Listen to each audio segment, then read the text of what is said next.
ধরুন কোনো কাউকে আমার পছন্দ খুব, ঠিক আছে, আকর্ষণীয়, সে মানে সে নারী, তার প্রতি আমার উত্তেজনা হয় আমার ভিতরে, ঠিক আছে।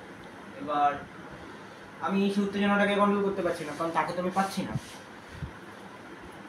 এবার সেরকম সময় যদি আমার মানে কি বলবো, তার যদি কখনো কোনো বস্ত্র দেখি, সেটা আমাকে উত্তেজনা দেয়, টেন্সড করে ফেলে। বস্ত্র পর্যন্ত, বস্ত্র বলতে বুঝতে পারছেন কেমন বস্ত্র হতে পারে? হ্যাঁ, বুঝতে পেরেছি। কারণ তুমি নিজের মধ্যে ওগুলোকে চেপে রেখে দিচ্ছ, মানে তার মধ্যে নিজের থেকে ভিতর থেকে তোমাকে বাস্ট হয়ে যাচ্ছে তুমি। আচ্ছা, বাবা যে তোমার সাথে এই ধরনের ব্যবহার করতো, বাবার মুখের পরে কোনো কথা বলতে পারো না কখনো? ঝগড়া করো? তাহলে কি তার আনসারটা কে দিল বাবা?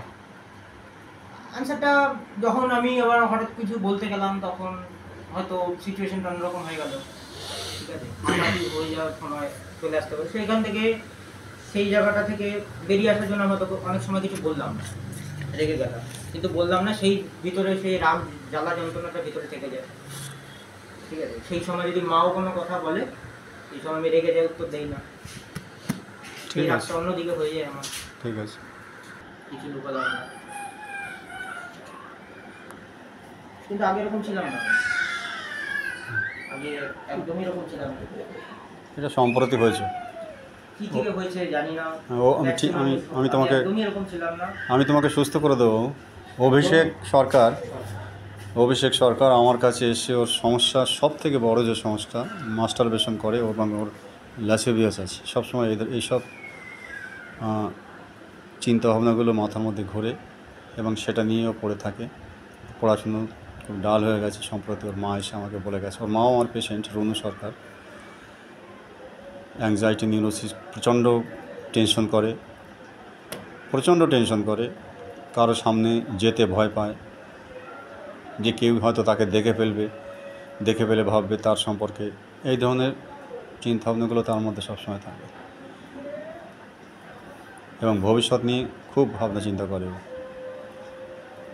বাবার সাথে যে ব্যবহারটা ওর হয়েছে, বা বাবা ওকে যেভাবে ওকে ডমিনেট করে রেখেছিল এক সময়, সেই মনোযন্ত্রণা, মনের ব্যথা ও প্রকাশ করতে পারেনি, সেটা তার একটা এলিমেন্টসের কারণ আছে। হট পেশেন্ট, টাংটা ওয়াটারি আছে, মাঝে মাঝে মুখ দিয়ে লালা পড়ে বলেছে তো, মাঝে মাঝে মুখ দিয়ে লালা পড়ে।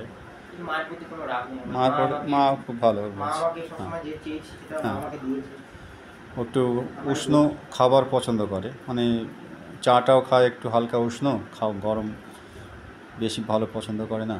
খাবার দাবার যখন খাবে একটু উষ্ণ খাবে, কিন্তু ও ভালো খায়, ডিম, পোজ, মামলেট এগুলো ভালো খায়, পাতে কাঁচা পেঁয়াজ খায়, রসুনও খায়। স্টুল আছে ইরেগুলার, অফেন্সিভ, ইউরিনও আছে অফেন্সিভ, ঘুমটা ভালো হয়, স্নানটা অনেকক্ষণ ধরে করে, তিল আছে এখানে সেখানে, সোয়েটিং আছে, পিঠটা খুব ভিজে যায় এবং পিলো ওয়েট হয়ে যায়, মুখটা ভেজে। মাইন্ডে যখন গেলাম তখন রাগ আছে ওর খুব, রাগটা নিজে কন্ট্রোল করতে পারে, বা মা যখন মাঝে মাঝে বলে রাগটা বেড়ে যায়, একটু উত্তেজনা আছে, ইরিটেশন আছে, সাধারণত এই ধরনের পেশেন্টদের যেরকম থাকে আর কি। সেন্টিমেন্টটা ওর খুব বেশি, সিম্প্যাথেটিক মাইন্ড আছে, খুব ভালো সিম্প্যাথেটিক আছে, ও অন্যের জন্য কিছু করতেও সদা ব্যস্ত থাকে। এখন আমরা কোন ওষুধে যাব, একটা প্রশ্ন। অন ফুড ধরে যদি আমরা এগোই, অন ড্রিঙ্কস অন ফুড, তাহলে আমরা লাইকোতে যেতে পারি। লাইকোতে সেন্টিমেন্ট আছে, সিম্প্যাথেটিক আছে, এগুলো আমরা পাচ্ছি, এবং মাস্টারবেশনটাও লাইকোতে আছে এবং ল্যাসিভিয়াসটাও আছে, অ্যাংজাইটি আছে। ও যে কাজগুলো যখন করে, তুমি তো বললে যে কাজ করলে প্রথম খুব টেনশন করো, পরের দিকে খুব পোলাইটলি কাজটা করো, তাই তো? প্রথমে খুব টেনশন হয়, পরের দিকে পোলাইট কাজগুলো করে, এটা লাইকোর একটা বড় নিদর্শন। এবং আর একটা যেটা লাইকোর নিদর্শন এখানে আমরা পাচ্ছি, সেটা হলো মাস্টারবেশন পিরিয়ড। এই দেখুন, মাস্টারবেশন পিরিয়ডটা সন্ধ্যা 6টা 7টা অথবা সকাল 6টা 7টা ঘুম ভাঙার পরে।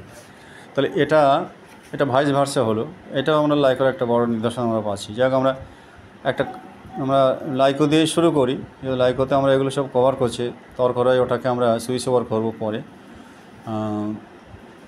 দেখা যাক, দেখি কুইক সিলভারে ওটা নেওয়া যেতে পারে কি না পরে। আগে লাইকো দিয়ে শুরু করি, আশা করি ওর এই মানসিক চিন্তাটা, ওর অ্যাংজাইটিটা, এগুলো ল্যাসিভিয়াস থটটা কম করে আনতে পারবো, মাস্টারবেশনটাও কমে আনতে। কারণ মাস্টারবেশনে আমি দুটো পেশেন্টকে আমি ভালো রেখে দিয়েছি। আমার দুটো পেশেন্ট আছে, তরুণ সরকার, তার একটা ভিডিও আছে।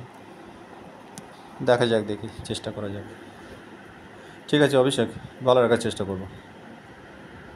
ঠিক আছে।